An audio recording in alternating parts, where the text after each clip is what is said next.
Récemment, j'ai acheté une clé USB d'une capacité de 64 Go. Alors pourquoi, bordel de c***, elle ne fait pas 64 Go? Merde!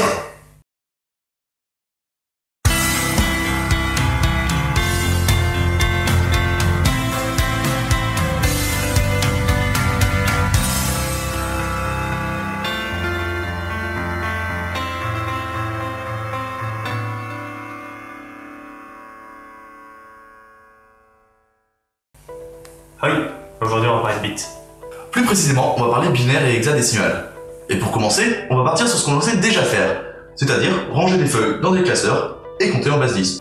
Imaginez un bloc de feuilles que vous devez ranger par petits paquets. Prenons par exemple qu'avec 10 feuilles, on va remplir un classeur. Avec 10 classeurs, on va remplir un carton. Avec 10 cartons, on va remplir une armoire, etc. en continuant dans des pièces, des maisons, des villages. À partir de là, il faut bien comprendre une chose.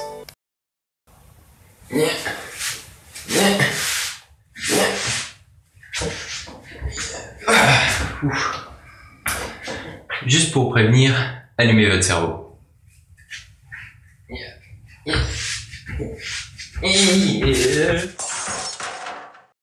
Un classeur est rempli lorsque 10 feuilles volantes sont présentes. Un carton est rempli lorsque 10 classeurs sont présents. Et enfin, une armoire est remplie lorsque 10 cartons sont présents. Nous avons donc dans un classeur 10 feuilles. Dans un carton, 10 classeurs de 10 feuilles, soit 100 feuilles. Et enfin, dans une armoire, nous avons 10 cartons de 100 feuilles, soit 1000 feuilles. Ce qu'on va faire, c'est qu'on va remplir un classeur et rajouter 3 feuilles. On aura donc 3 feuilles plus un classeur. Mais sachant qu'un classeur contient 10 feuilles, on va avoir 10 feuilles plus 3 feuilles. Ce qui nous fait 13 feuilles. Maintenant, on va remplir 24 classeurs et ajouter 6 feuilles. Sachant qu'avec 10 classeurs, on a un carton, on se retrouve donc avec 2 cartons, 4 classeurs et 6 feuilles. Donc on a 2 cartons de 100 feuilles, 10 cartons de 10 feuilles et enfin 6 feuilles volantes. Ce qui nous fait beaucoup de feuilles. Ici les cartons représentent les centaines, les classeurs représentent les dizaines et enfin les feuilles volantes les unités. Nous sommes ici en base 10, c'est-à-dire qu'on peut aller de 0 à 9 dans la représentation des nombres. Donc il peut y avoir entre 0 et 9 unités, car au-dessus de 9, on redescend à 0 unités pour augmenter le nombre de dizaines. Ici, le nombre de classeurs remplis. En effet, arrivé à 10 feuilles, on a rempli un classeur, donc on revient à 0 feuilles volantes. Si. Tout comme on ne peut avoir plus de 9 classeurs non rangés, car arrivé à 10 classeurs, on a rempli un carton, donc on revient à 0 classeur. On peut voir ça aussi sur le réveil, car il y a bien 60 minutes, mais les minutes ne passeront jamais au-dessus de 59.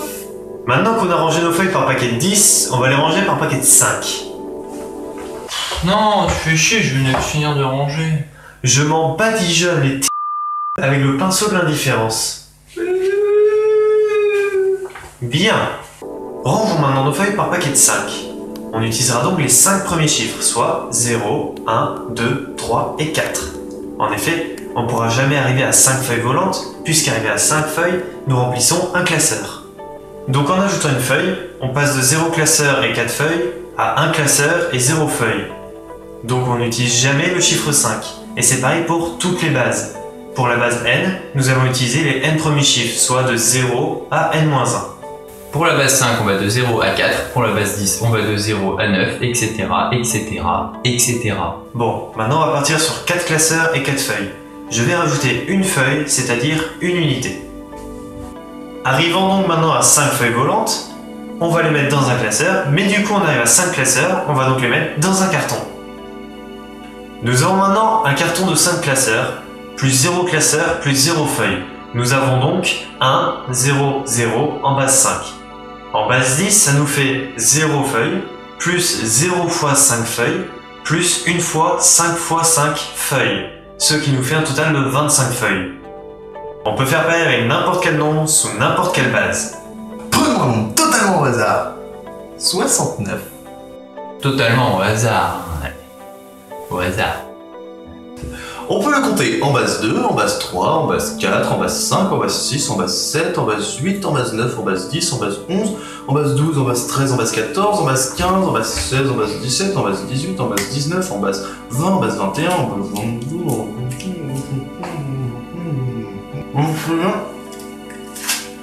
Alors c'est bien joli tout ça, mais ça ne nous sert pas à grand chose de savoir ranger les feuilles par paquet de 5. On va plutôt s'intéresser à deux bases différentes de la base 10 qui sont très utilisées. Mais sachez qu'à partir de ce qu'on vient de voir, on peut calculer dans toutes les bases qu'on veut. Il suffit de s'imaginer en train de manger des feuilles dans des classeurs, chose d'ailleurs très passionnante lors d'un cours de maths. En parlant de maths, on va voir très rapidement comment convertir n'importe quel nombre de n'importe quelle base vers la base 10. On a vu qu'une feuille est unité, ça veut dire qu'elle vaudra toujours 1 dans n'importe quelle base, que ce soit la base 10, la base 5, le binaire, toutes les bases. Une feuille, qu'on l'arrange par 5, par 10 ou par 2, fera toujours une feuille, contrairement au classeur qui contiendra n feuilles, n étant la base. Par exemple, pour la base 10, le classeur contiendra 10 unités, c'est ce qu'on appelle ici la dizaine. Il existe donc un calcul générique qui permet de convertir n'importe quel nombre de la base n vers la base 10. Il suffit pour cela de prendre en compte qu'une feuille est un paquet de une feuille. Ah bon? Il me semble, oui. Oui, c'est ça. Alors qu'un classeur est un paquet de n feuilles. Ensuite, on incrémente les puissances à chaque ajout de poupée russe. Les feuilles auront en elles n puissance 0 feuilles, les classeurs auront en eux n puissance 1 feuille, les cartons auront n puissance 2, les armoires n puissance 3, etc. etc. Pour rappel, le n puissance x est égal à n fois n fois n fois n x fois. N puissance 0 sera toujours égal à 1 et n puissance 1 sera toujours égal à n. Maintenant, il ne reste plus qu'à multiplier le nombre de feuilles par n puissance 0, le nombre de classeurs par n puissance 1, le nombre de cartons par n puissance 2 et le nombre d'armoires par n puissance 3, etc., etc. On connaîtra donc le nombre de feuilles dans les armoires, puis le nombre de feuilles dans les cartons, puis le nombre de feuilles dans les classeurs et enfin le nombre de feuilles volantes. Il nous suffit d'additionner le tout pour connaître le nombre total de feuilles. Par exemple, j'ai 123 feuilles rangées en base 5. J'aurai donc 24 paquets de 5 feuilles et il m'en restera 3. Sur ces 24 paquets, j'aurai donc 4 paquets de 5 classeurs et il m'en restera 4. J'ai donc 4 cartons, 4 classeurs et 3 feuilles. On calcule 3 unités multipliées par 5 puissance 0, donc par 1, 4 classeurs multipliés par 5 puissance 1, donc par 5, et 4 cartons multipliés par 5 au carré, donc 25. On additionne le tout et on retrouve bien nos 123 feuilles. Il faut pour cela prendre en compte une chose, c'est qu'on ne peut pas avoir une base plus petite que la base 2. En effet, avec une base 1, il suffirait d'avoir un tas de 1 feuille pour remplir un classeur, donc remplir un carton, donc remplir une armoire, etc. indéfiniment. Et on ne pourrait jamais mettre 2 feuilles. Ensuite, pour la base 0, bonne chance pour mettre ne serait-ce qu'une feuille dans un tas de 0 feuilles. Non, ça marche pas. Maintenant que notre crétin vous a expliqué un truc dont vous ne vous servirez sûrement jamais, on va parler binaire et hexadécimal. Ah, excuse-moi de te déranger, mais ça c'est mieux peut-être. Arrête de me déranger, je suis sur le point de leur dévoiler le secret sur les clés USB plus petites que ce qui est marqué. D'accord, ok. Donc je disais, maintenant on va prendre nos feuilles et on va les ranger selon la base 2. C'est-à-dire qu'on va compter en binaire. Je veux par exemple envoyer le nombre 37. Pour cela, je vais remplir des classeurs de 2 feuilles. J'aurai donc 18 classeurs et une feuille. Les classeurs vont être répartis dans des cartons par groupe de 2. J'ai donc 9 cartons et 0 classeurs. Mais les cartons, je vais pouvoir les répartir dans des armoires de 2 places. J'ai donc 4 armoires et un carton. Les armoires peuvent encore être réparties dans des pièces qui peuvent en contenir 2. Je me retrouve donc avec 2 pièces et 0 armoire. Une maison peut contenir 2 pièces. Je remplis donc une maison et il me reste 0 pièces. Mon nombre 37 en base 10 s'écrit donc une maison, plus un carton, plus une feuille, soit 1, 0, 0, 1, 0, 1. On peut essayer de faire le calcul inverse, 1 fois 2 puissance 0, plus 0 fois 2 puissance 1, plus 1 fois 2 puissance 2, plus 0 fois 2 puissance 3, plus 0 fois 2 puissance 4, plus 1 fois 2 puissance 5. C'est égal à 1 plus 4 plus 32 égale 37. On retrouve bien notre nombre initial. Vous l'aurez donc compris, pour convertir un nombre de la base 10 vers une base n, il suffit de diviser récursivement le nombre initial par n jusqu'à ce qu'il reste 0. Les restes de la division correspondent tout simplement au nombre de feuilles, au nombre de classeurs, au nombre de cartons, etc. qu'il y a. Vous vous demandez sûrement quel est l'intérêt du langage binaire. Comme vous avez pu le remarquer, le langage binaire utilise 2 chiffres, 0 ou 1. En électronique, on peut par exemple faire circuler sur un fil un état 0 ou 1, allumé ou éteint, etc. Avec un seul fil, on peut donc transmettre tous les nombres qu'on veut. En base 10, nous avons l'habitude de regrouper les chiffres par 3 pour faire correspondre ceci en ceci, ce qui est beaucoup plus lisible. En binaire, c'est exactement la même chose avec des groupes de 4. En plus de ça, nous rajoutons des zéros comme ceci ou ceci pour une meilleure lisibilité, pour faire correspondre des groupes de 3 ou de 4. Nous humains n'avons pas l'habitude de travailler avec des milliards. Parfois même des milliers ne sont même pas utilisés. Si nous voulons créer des cases contenant des chiffres sur une feuille de papier à place limitée, nous allons donc réduire ces cases sur 5 ou 6 chiffres pour permettre de faire plus de cases sur une même feuille de papier. En binaire, c'est exactement la même chose. Lors de la création des premiers ordinateurs, la mémoire était très petite. Même une disquette actuelle est beaucoup plus grande. Il fallait donc créer des petites cases qui permettent d'avoir plus de cases dans la mémoire et donc de stocker plus de nombres. La tournure des choses ont fait qu'aujourd'hui, sa taille de case est de 8 bits. Donc dans ces 8 bits, donc une suite de 8, 0 ou 1, nous pouvons stocker une valeur entre 0 et 255. Ces 8 bits, ce groupe de 8 bits, s'appelle un octet. Pour stocker des nombres plus grands, on peut les stocker sur plusieurs cases, mais il n'est pas possible, dans un ordinateur en tout cas, de stocker un nombre dans une demi-case. Donc même 101 en binaire, donc 5 en base 10, prend 8 bits en mémoire.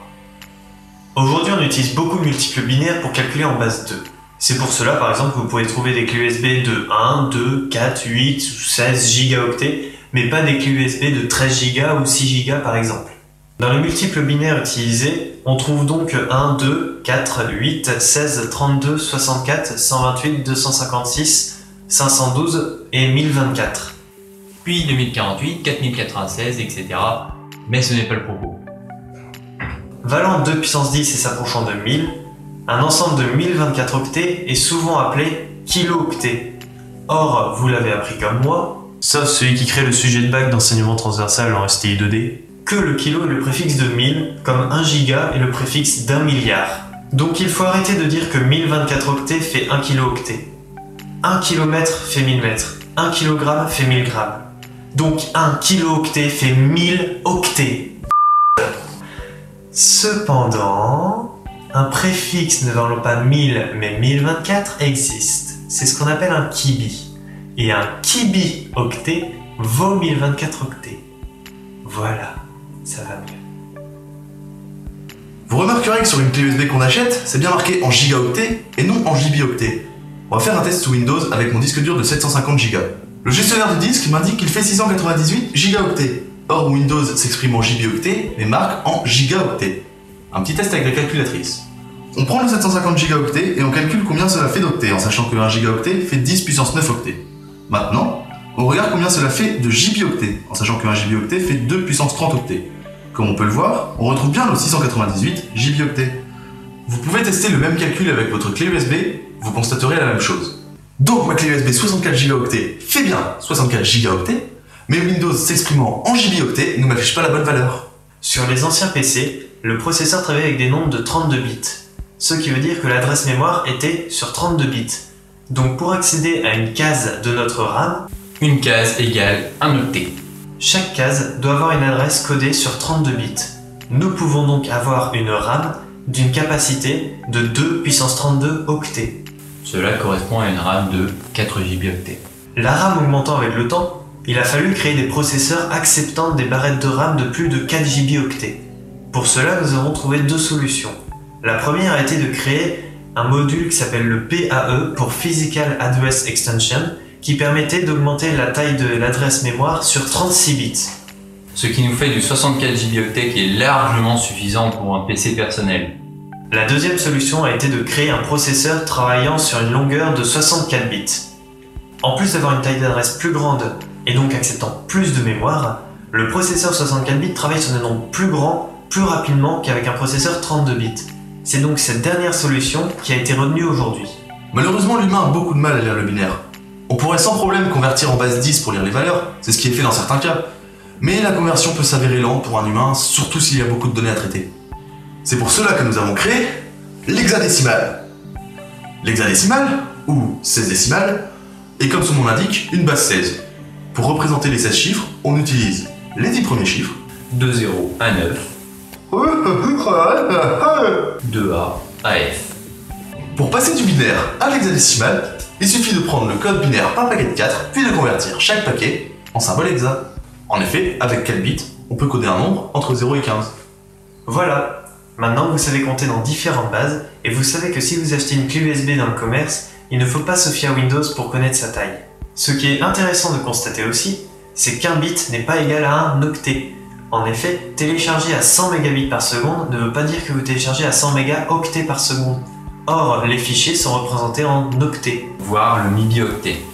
Attention aussi, un MB n'est pas égal à un MB. En anglais, l'octet se dit byte et le bit se dit bit.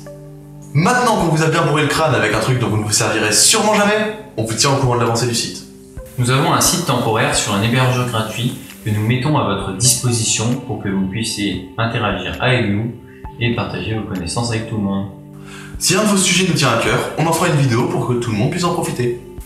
On vous dit à très bientôt et à très bientôt.